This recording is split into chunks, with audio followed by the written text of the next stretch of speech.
Welcome to the Historical Romance Sampler Podcast. I'm your host, Katherine Grant, and each week I introduce you to another amazing historical romance author. My guest reads a little sample of their work, and then we move into a free-ranging interview. If you like these episodes, don't forget to subscribe to the Historical Romance Sampler wherever you listen to podcasts, and follow us on Instagram, TikTok, and YouTube. Now, let's get into this week's episode. I am thrilled to be joined today by Golden Angel. Golden is a USA Today best-selling author who writes heart and bottom-warming romance. She is happily married, old enough to know better but still too young to care, and a big fan of happily ever afters, strong heroes and heroines, and sizzling chemistry. When she's not writing, she can be found on the couch reading, in front of her sewing machine making a new cosplay, hanging out with her friends, or wandering the Maryland Renaissance Fair. Golden, I'm so glad you are here today. Thank you so much for joining. Thank you so much for having me. I'm excited to be here. Yes, you got name checked by one of my previous guests, Maggie Oh, Sims, as being oh, one of her original inspirations for writing and publishing. oh goodness, So she's so kind. yeah, so I already knew about you, and then once she said that, I was like, well, I really want to talk to Golden. So I was so glad when you expressed interest, and yeah, I'm glad we're doing this today. Yeah, absolutely. Yeah, I love Maggie. She is incredibly sweet and she's a very good author. So I appreciate her shout out. Yeah, so what are you going to read for us today? So today I am reading from A Season for Treason, which is book one of my Deception and Discipline series. I like to describe this series as Bridgerton, but with spankings and spies. So basically, I wanted a debutante girl gang hunting down a traitor for the crown. And in this first book, Mary, who's my wallflower, is she goes unnoticed. Think a little bit Penelope vibes from the Bridgerton series, but instead of turning it into a gossip column, she and her friends have decided that this makes her the perfect person to infiltrate the Society of Sin, which is a secret society within society. And they're suspicious. They know that the traitor has some kind of connection to the Society of Sin. They aren't sure what. Mary has been introduced to the known leader who goes by Rex. He's actually the Marquess of Hertford, but everyone within the society calls him Rex because he's the king of their society. And he is a rake, unrepentant. And this season, he happens to be looking for a wife, which Oh, Mary does not realize when she starts trying to spy on him. And as a wallflower, she's been very shy. She's always overlooked. People don't even notice when she's in the room. They just talk, and so she's always overhearing gossip and things that she's not supposed to. And they feel like this makes her the perfect person, of course, to go into the society on a masquerade night. But Rex is the only person who notices her, and he always notices her. So we're not going to do the masquerade one, but this happens what I'm reading from happens a little bit earlier when she's still kind of trying to follow him around before we get into him catching her in his house. sounds like a great setup. Yeah. Okay. So this is starting from Mary's point of view. In the dense crush of people attending the Richmond's ball, Mary's short stature became an advantage. Aunt Elizabeth had settled in for a good gossip with her friend, Lady Walsh, directing Thomas, it's Mary's cousin, to promenade with Arabella and Mary so they could look over this year's gentlemen. While there were many returning possibilities, there were also many newcomers to the marriage mart, coming from the country or finally rising out of the shadows of London, bowing to the inevitability of finding a suitable bride. While Thomas was certainly accomplished as a chaperone, he clearly thought Arabella was the likelier troublemaker, focusing most of his attention on his wife. When Lord Herschel trod on her flounce, tearing it, and Arabella turned to rip up at him, Thomas was there to stymie her, releasing Mary's hold on his arm. It was that easy to slip behind the large frame of the gentleman standing just to the side of her and disappear into the crowd. As short as she was, neither Arabella nor Thomas should be able to easily spot her once she was away from them, and therefore they could not expect her to see them. They would expect her to make her way back to Aunt Elizabeth, and she would, eventually. First, though, Mary made her way up to the second floor where there was a gallery overlooking the ballroom. She was far from the only person looking down at the crowd, and she could certainly move about more freely. Half hidden behind one of the columns, she was able to see everything and everyone below. It appeared Thomas and Arabella were now arguing, and she had to wonder if they had even noticed her absence. Reminding herself that it was a boon they so easily forgot her, she kept looking for familiar faces. Ah, there were Josie and Lily, her friends, on the far side of the room, standing in a circle of admirers. Perhaps, but no, she spotted Hartford talking with the French delegation. Seeking out her friends would have to wait. He was speaking with the French, and Evie had her suspicions of them. There were quite a few pretty ladies in the group, and Mary had to push away the little claws of jealousy digging into her chest when Hartford smiled down at the dark-haired beauty he was speaking to. He had looked that way at Mary when he was bowing over her hand, and it hadn't meant a thing. Which was good, she reminded herself. She needed to stop mooning over Hartford like a lovesick schoolgirl just because he made her tingle and the skin on the back of her hand still felt warm from where his lips had pressed against her glove. While Mary was not a complete innocent young miss, thanks to Evie's explanations, since she actually was experienced in such matters, Mary dismissed her body's reaction as the result of having a practiced rake focus on her. Any other rake would likely have the same effect if another ever chose to target her with his attentions. Hartford was nothing special. Mary frowned. He was moving away from the French delegation and heading to the doors of the garden, alone. Had he arranged to meet with one of them in a quieter, more private space than the ballroom provided? Perhaps he had arranged an assignation, or perhaps there was a more nefarious purpose. Rather than waiting to see who moved after him, Mary decided to hurry downstairs. She could dog his footsteps and see who came to meet him, which would be easier than trying to ascertain who, if anyone, followed him. Scurrying down the hall, she felt a little spurt of excitement flare in her chest. And then we're moving to Rex's point of view. The din of the ballroom and cloying perfume of the French ladies had begun to give him a headache. While the ladies were beautiful and flirtatious, happily hinting at their availability for a divertissement, an affair with a married lady was not his current aim. His friend, Lucas, slipped away as well during the conversation, likely headed to the card tables. Rex needed a moment to collect himself before he dragged his friend away from punting himself up the river tick. Moving steadily away from the house, seeking refuge in the high hedges of the garden pathways, Rex sighed with relief as the noise slowly quieted. The night air was cool against his skin, slowly clearing his lungs of the chaotic mix of scents that had clashed in the ballroom. The sensation that his cravat had created a noose around his neck slowly subsided, as did the headache that had been growing.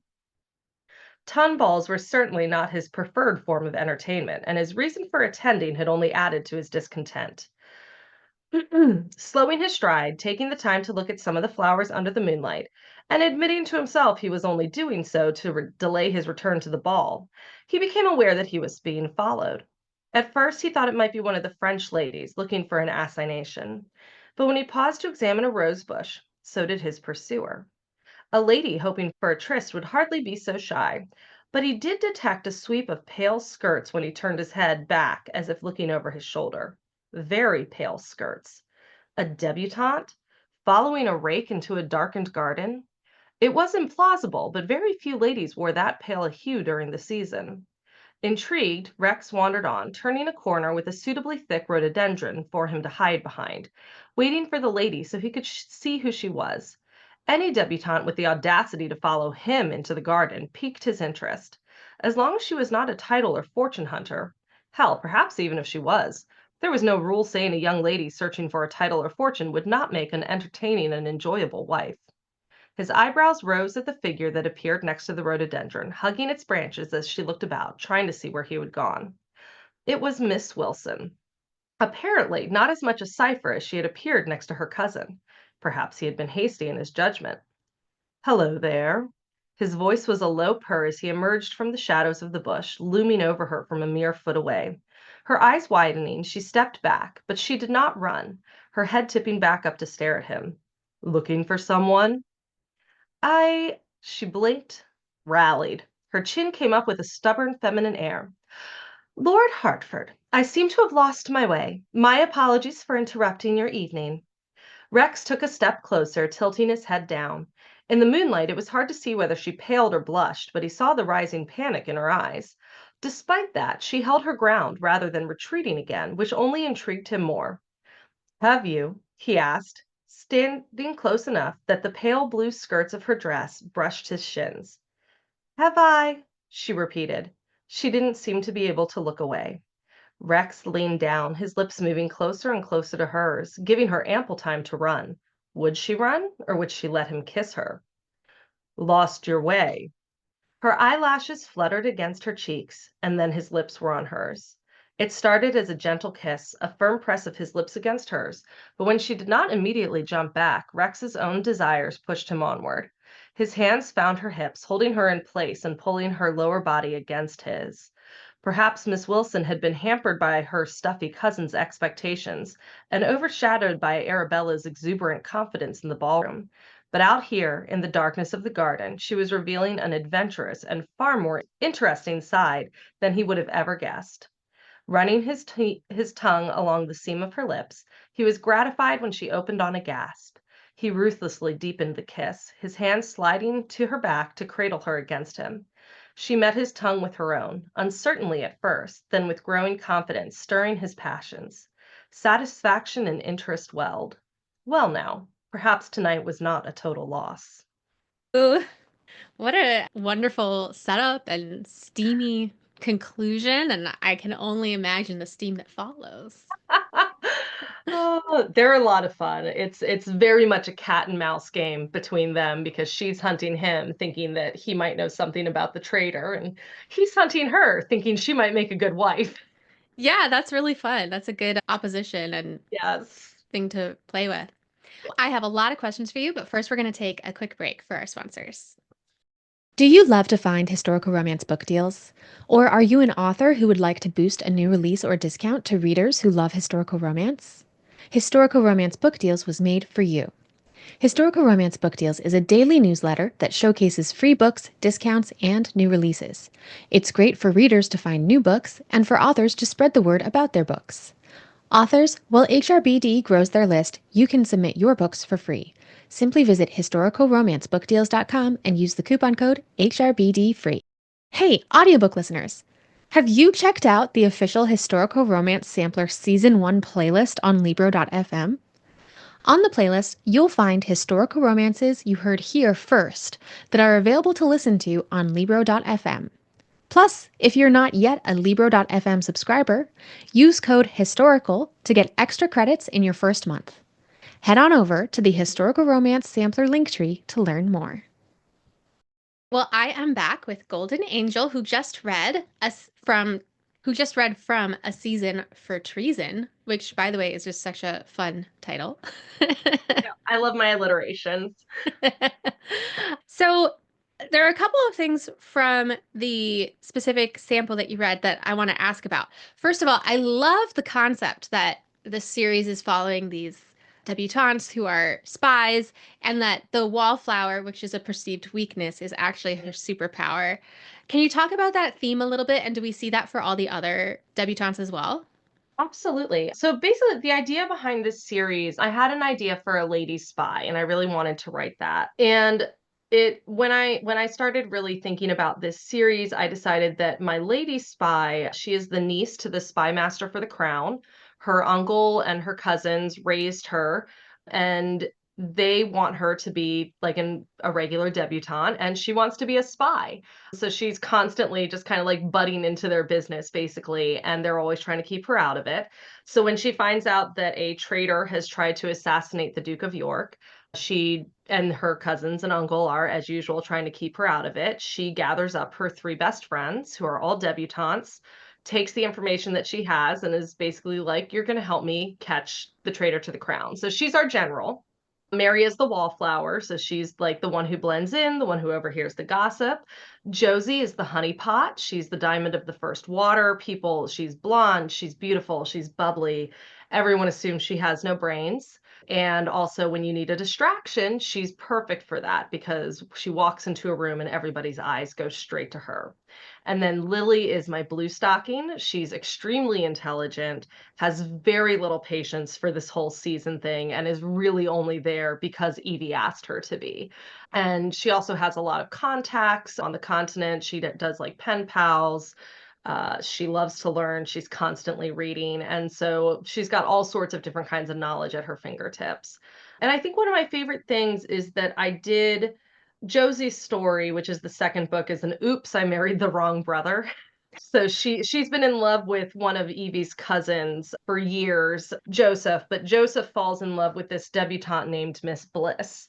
And so he ends up marrying her, and Josie gets into a scandal that requires her to get married. And at first it looks like she's going to have to marry Joseph, but then his older brother Elijah steps into the fray and says he'll marry Josie, which allows Joseph to marry the debutante that he wants, Miss Bliss.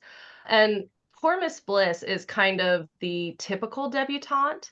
And so she gets left out of everything. First of all, no one's telling her anything that's going on until the danger starts becoming too much that everyone needs to be informed that things are getting dangerous and you need to be safe. But her superpower is that she is the typical debutante, and she really helps them out later in one of the books because she has all of the families memorized. She knows who all the eligible young men are. She knows who the families are, who they're connected to. She keeps track of the invitations. She keeps track of the events that they're invited to. She keeps track of who's probably going to show up to those events. And that turns out to be necessary information. So, the book, and she gets a book in a later series, but because this series really centered around these four young women who are like not the usual debutante, I really did want to have that side character who came in and was like, no, but all the things that we're supposed to be, those are also a superpower. This comes with a particular kind of knowledge, and it comes with a particular skill set that is also valuable. So yeah, I mean, this really was a series very much centered around the power that women could have, even in a society that by and large didn't give them much power. They really had to work within work within boundaries, work within confines that were set on them by society, and especially at the level of rank that they held, they were even more confined. And so these four step out of it and fight against it, and Miss Bliss is there in the middle of it going, well, I also have something to offer. So Yeah, I love that. I love that it's balancing out the like, pick me, I'm not like other girls. Like, actually, Mhm. all kinds of girls are great. Yes. Yeah. Yes. And they make a great group of friends. That was the other thing is I love writing groups of friends. I love writing groups of supportive women. And the fact that I could write a whole series about a girl group that's just trying desperately to hunt down a traitor to the crown, but they keep getting caught in scandals that require them to get married to men who like to spank them is just like that's everything. Well, and so for the spy intrigue part of it, is that at all based on like actual historical events? Because I know there were some assassination attempts and assassinations during the Regency period.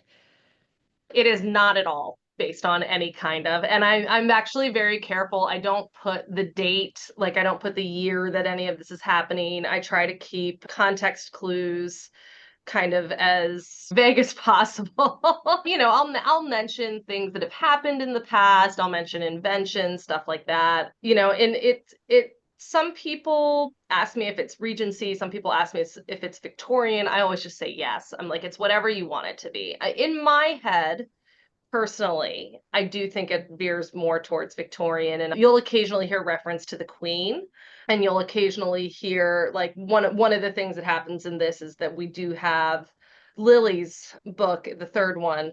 She ends up with a very intelligent man who's an inventor. And he has invented a steam-powered sex machine, which didn't exist. I mean, they did, but they had a tendency to blow up.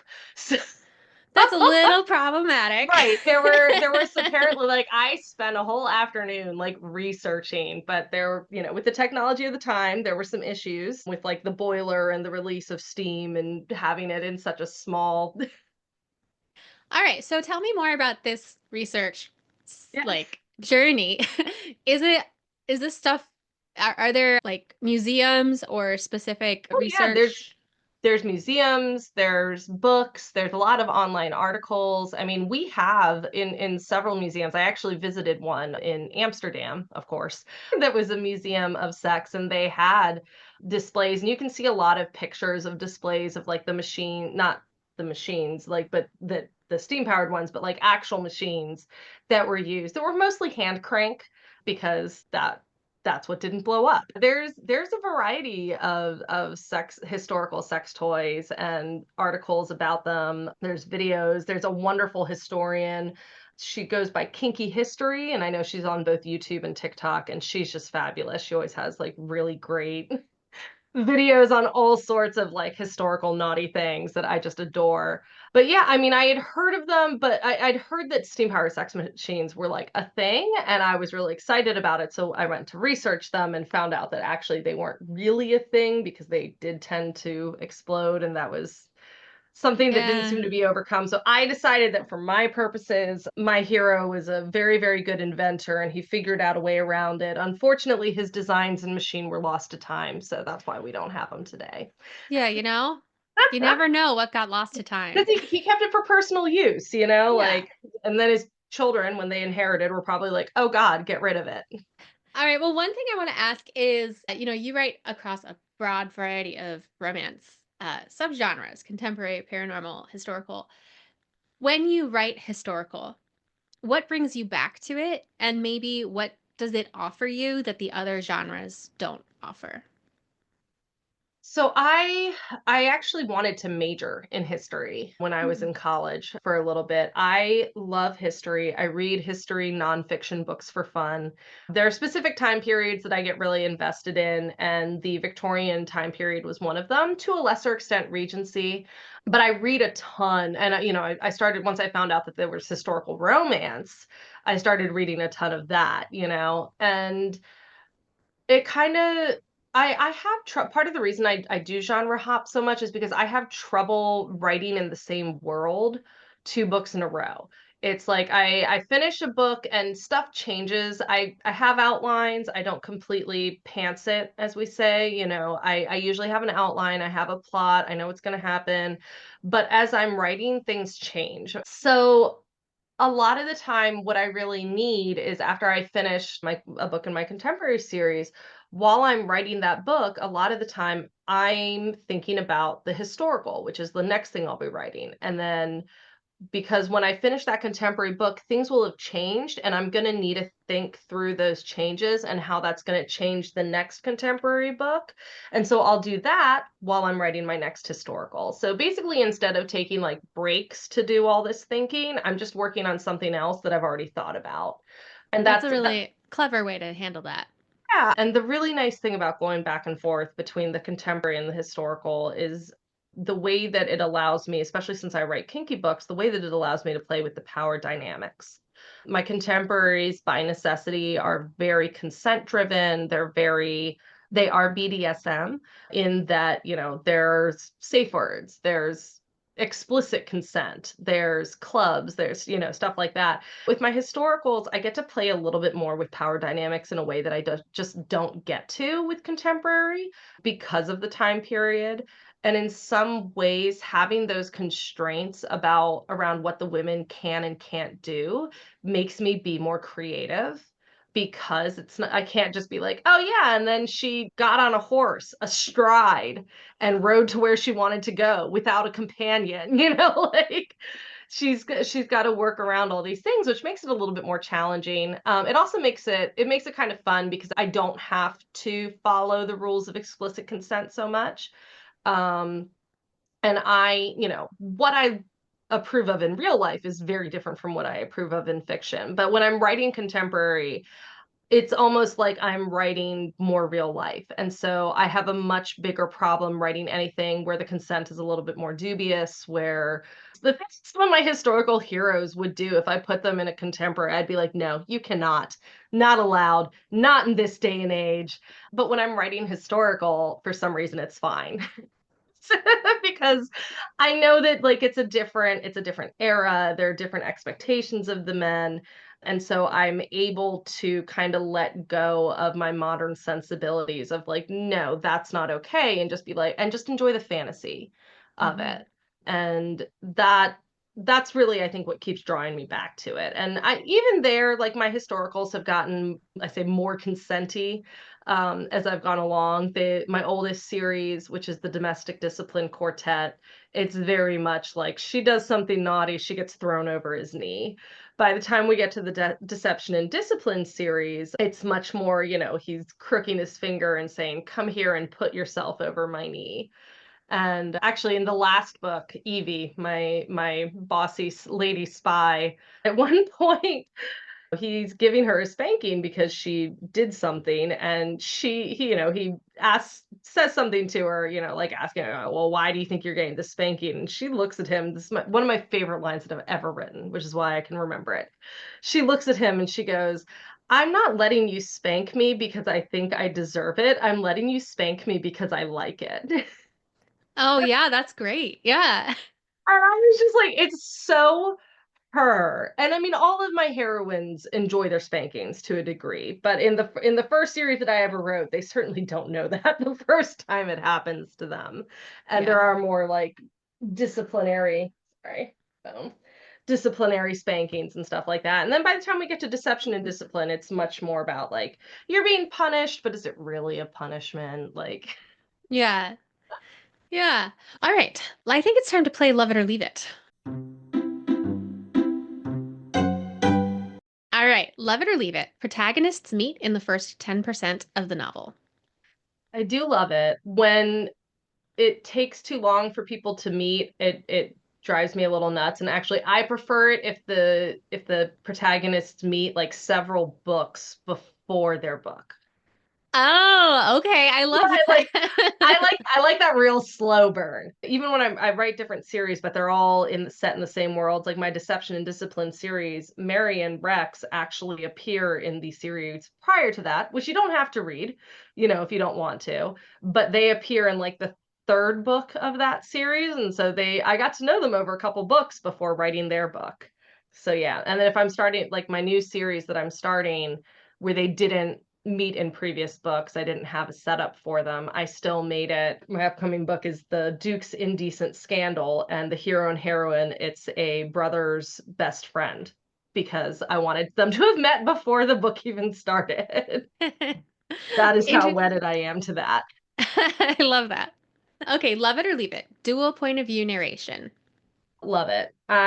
That's mostly what I write. I will very occasionally write from one point of view, but mostly I like to go back and forth.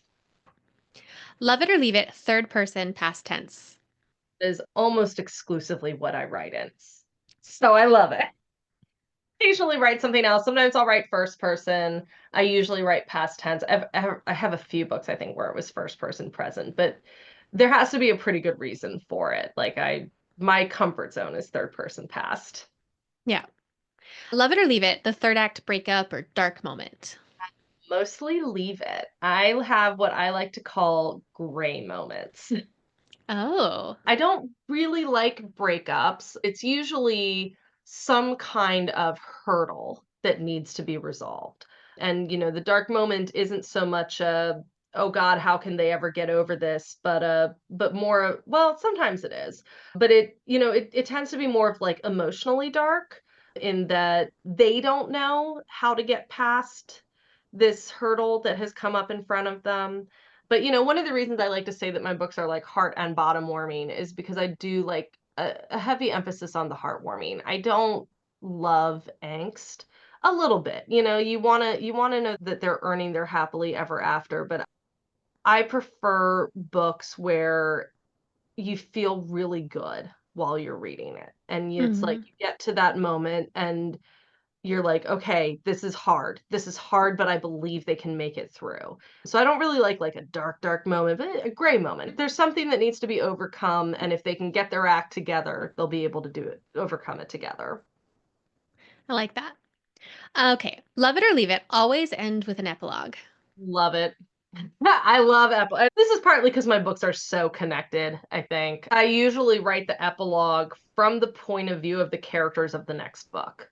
Because I will say I don't like to do epilogues where it's like the characters from that book and oh, we're getting a little hint of them in the future. That's not really my thing. So like when you get to the end of A Season for Treason, the epilogue, I believe, is from Josie's point of view because she's the next book. And so we're seeing a little bit of like her problems and like what's coming up in the next book. And that's how I like to do my epilogues. All right.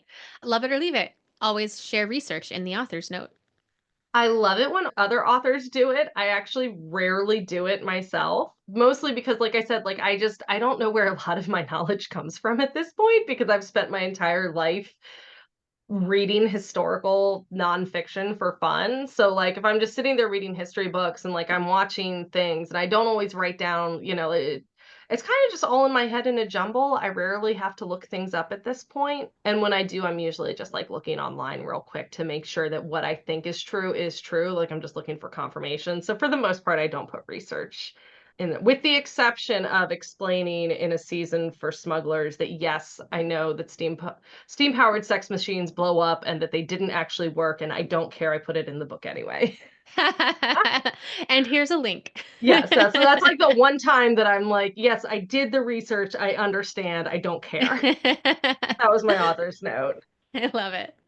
And are there any other romance rules that I didn't ask about that you break or maybe just push the boundaries on? Oh, I always love to play with the romance rules and expectations. Like doing a group of debutantes that are hunting down a traitor to the crown. Like, I understand how ridiculous that sounds. And the series that followed that was Femdom, Histrom. So it's the ladies in charge and like which is the Desire and Discipline series, which, many people would have told me, I think, do not write femdom historical romance, but the books do really well. People seem to really like them, and I think there is more of a call for it too. But yeah, I think one of the fun things about being so immersed in historical romance is kind of knowing the rules so that I can play with them, so that I can break them. Yeah, I love that. Okay, and speaking of, It's The my Duke's Indecent Scandal is coming out April 29th. Yes, and it's the first book of the Indecent Dukes series. Woohoo! And so that's another way. I don't normally write all dukes. This series is going to be all dukes, but the way that I had to make it work in my head because I know I'm like this is an unfathomable. There's seven dukes who are young and handsome and all in need of brides. This is ridiculous. How do I set this up? So in a previous book in a different series, I set up the fact that like seven dukes had, or actually a whole, I think a total was eight dukes had been died in a hunting lodge gunpowder explosion and fire. So now heirs are in need of wives and heirs because they became dukes all at once, much sooner than they expected to. Wow. And That's that's a the premise creative of the way. series. Yeah, that's very creative. So, and that's how I made it work in my head because I do, I do have that like how there are a lot of dukes just running around that are young and handsome all at the same time in historical romances, and that's how I fixed it. Yeah. So, All right, so A Duke's Indecent Scandal comes out April 29th. A Season for Treason, which is what we heard today, is already out, so listeners can go read it. Where can our listeners find you and your books on the interwebs? so my website, which has all of my books listed out on it, is www.goldenangelromance.com. And it will also prompt you to sign up for my newsletter, which will give you free books and bonus scenes if you sign up. I am on most social media. However, I'm not active on most of them. You are most likely to actually be able to like find me to interact with on Facebook, where I'm on there as Golden Angel, but specifically in my Facebook group, which is called the Golden Angel Legion Lair. And we have a lot of fun in active group. People like sharing memes, sharing other books, asking questions. It's a very kink-friendly group. We've had people ask about the lifestyle, getting into it, stuff like that. And then I am also the other place that I'm mostly active is TikTok. That's great. Well, I'm going to put a link to your website in the show notes. So listeners, you can just click on through. And I know there's a call out to that Facebook group on your website too. So Yes. everyone will be able to find it. Yay, thank you so much. Yeah. Well, thank you so much. This has been such a blast. Thank you for coming on. Of course. Thank you so much for having me. It was so nice to be able to chat with you. That's it for this week. Don't forget to subscribe to the Historical Romance Sampler wherever you listen, and follow us on Instagram, TikTok, and YouTube. Until next week, happy reading!